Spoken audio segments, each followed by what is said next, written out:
swala la mapato ambalo nalisema kila siku katika mikoa yenu. Tuna uwezo wa kuongeza ukusanyaji wa mapato, na kwa mwaka huu tumewaongezea kiwango cha ukusanyaji, lakini nina hakika mnaweza kufanya zaidi ya hapo. Mnaweza kufanya zaidi ya hapo. Msende kutumia maguvu, lakini kakusanyeni mapato.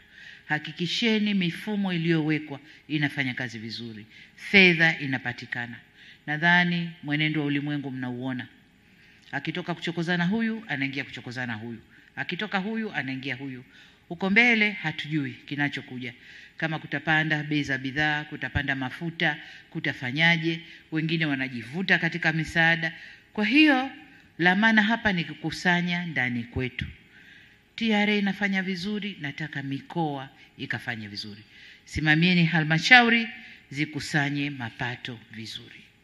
La 4, nirudie kusisitiza kwamba twende tukawasikilize wananchi. Kipindi hiki ni cha mchakato kuelekea uchaguzi, lakini mikoa ipo na nyinyi mpo mnaendelea kuwasikiliza wananchi. Lakini kipindi hichi cha uchaguzi kutokuwa bias. Kama wakuu wa mikoa, kasimameni katikati. Shirikianeni na chama, kasimameni katikati, muendeleze mchujo katika uchaguzi unaokuja. Kajishusheni. Jua mkuu wa mkoa ukifanya mabega hivi kama ile mizani ya mahakamani kule, haipendezi. Kwa mkoa unatakiwa uwe down, uwe kwa watu.